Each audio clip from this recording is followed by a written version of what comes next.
I grew up in a really rural area and people were always building stuff. And so there were a lot of technically, manually competent people in my life. And then when people were really, really good at, say, carpentry or something, there was this reverence that they enjoyed. You know, you'd be at a picnic or something and they'd be kind of innocently eating their hot dog and chatting about, you know, the baseball game or something. And then they'd walk away and, you know, somebody in hushed tones would say, "He does good work." And that was always something that I wanted as a kid.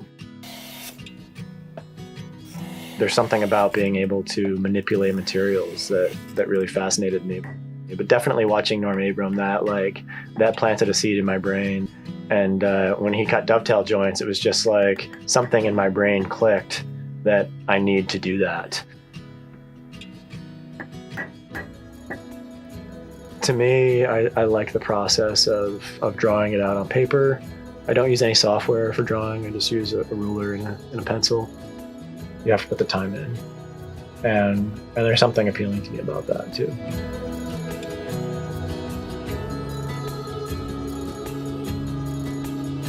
The nature of woodworking is such that it's sort of a humbling experience because there are a lot of things get a vote. You know, it's easy to think of like I'm in control and I have all these powerful machines and wood is nothing before me, but wood does goofy things. It continues to move forever. This is a craft where you have to get really comfortable with failure. The wood that we use in furniture was a tree for at least 100 years, maybe 150, maybe as many as 200 years.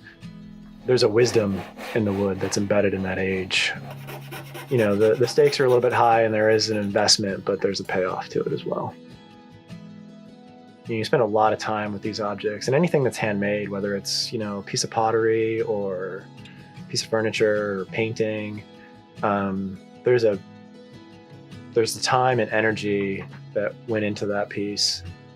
I kind of like to live with the piece myself for maybe a week or two, just so that I get that last sense that I really execute this well, and what would I change about the design and that kind of thing. You know, occasionally you get a note from somebody you built something for years ago, and it's just like, hey, you know, we're just thinking about how much we really enjoy this piece. You know, it's exactly what we needed. Thank you. There are very few things in life where you get a thank you note for the work you did. I always ask people, you know, how when I see them, and periodically I'll just call in on them and say like, hey, that piece, is it still serving you well? Is it still working? And that's something I learned from Sam Malouf.